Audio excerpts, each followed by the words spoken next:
In this lecture, we will cover the concept of external validity, which is key to any experimental design.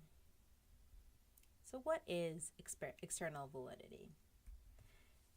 We define external validity as the ability to generalize from one set of research findings to other contexts. So in other words, do our findings tell us anything meaningful about causal processes in the real world? So you see here in this cartoon, we have somebody who's doing some sort of study, but the question is, are we really learning anything about reality here? Are we just simply learning how processes happen in a laboratory environment, or is this really getting at the essence of political behavior? So there are a number of threats that we might see to external validity. And so the first one of them that we're going to cover here is the threat of having unrepresentative subjects. So how representative is the sample that we're looking at of the larger population?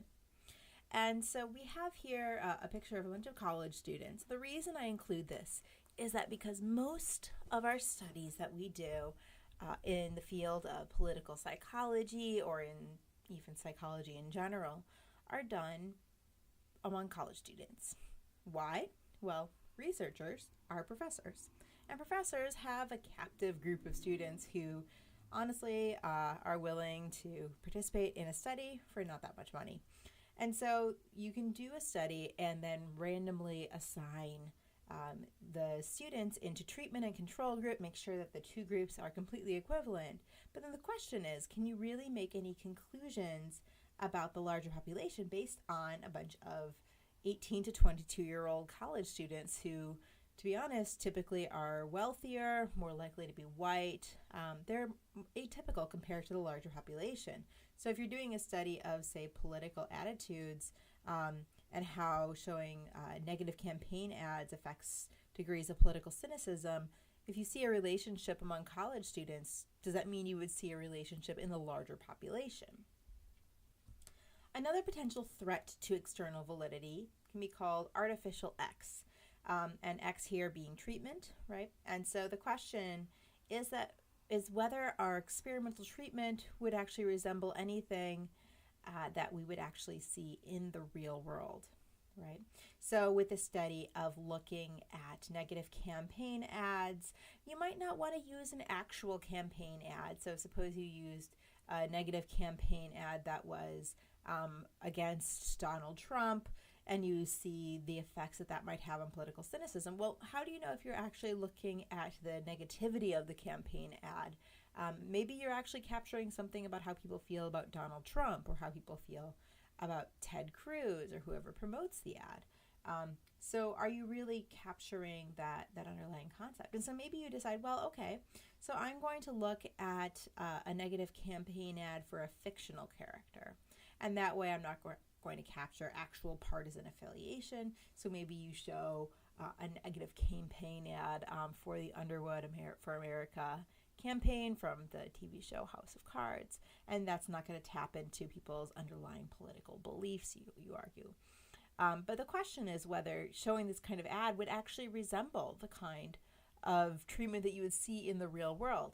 So maybe the campaign ads that they put together that are really just promotions for House of Cards don't have the same production values. You don't have the same kinds of political consultants that go into creating those campaign ads that you would have for a real political campaign. And so it may not have the same kind of effect because they may not be really the same kind of treatment that you would see in the real world. A third threat to external validity is having an artificial setting. So this asks whether the experimental setting resembles a setting in which the treatment would really be applied in the real world. Here, so thinking about that example of showing negative campaign ads. So to do this, you're not going to have people sit in a very sterile laboratory environment on uncomfortable chairs. You're going to want to create a living room environment where they can watch this campaign ad in a way that might be similar to how they would actually watch campaign ads at home on television. But the question is, which one of these is of these two is more likely how people actually watch television? So in this one, this is an old photo, but this is of people sitting around the television and being very dutiful and staring at it and being very intent. You have 100% of their attention. And if you have an experiment where you ask people to watch a campaign ad, it probably would actually be somewhat like this, right? That you come in, you're recruited to this experiment, and so you're going to be dutiful. You're gonna respond the way that the researcher wants you to, which means that you're going to pay attention. But this is probably more how people actually watch campaign ads. They don't pay attention. They're looking at their phone. They may get up to go to the bathroom in the middle of it. They may go get a snack, may only see the first 5 seconds of it. And so this is really more how you would actually experience the ad, but it's difficult to actually mimic in a laboratory environment. And the fourth and final threat to external validity that we're going to cover is known as the Hawthorne effect.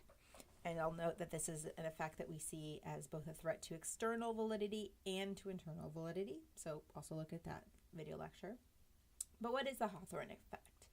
So this is the idea that subjects will behave differently than normal when they know that they're being observed. And so the name Hawthorne effect comes from studies of productivity in factories where they were doing studies to see what different techniques they could do to make people more efficient on assembly lines. And they found that by virtue of just simply watching workers, and when the workers knew that they were being observed, they actually behaved more efficiently, period, regardless of what specific technique was used to enhance efficiency.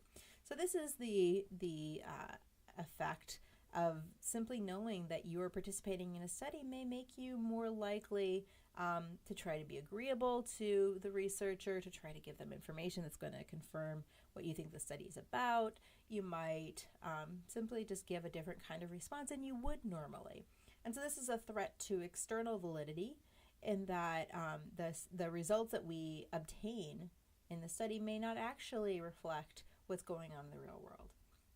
And so that's the key to external validity and threats to external validity. The question is, are we observing what we're observing in our study? Is that something that we would be able to apply in the real world? Or are we narrowly analyzing the effects of having done our study rather than the effects of the treatment and the way that we really experience the treatment in the real world?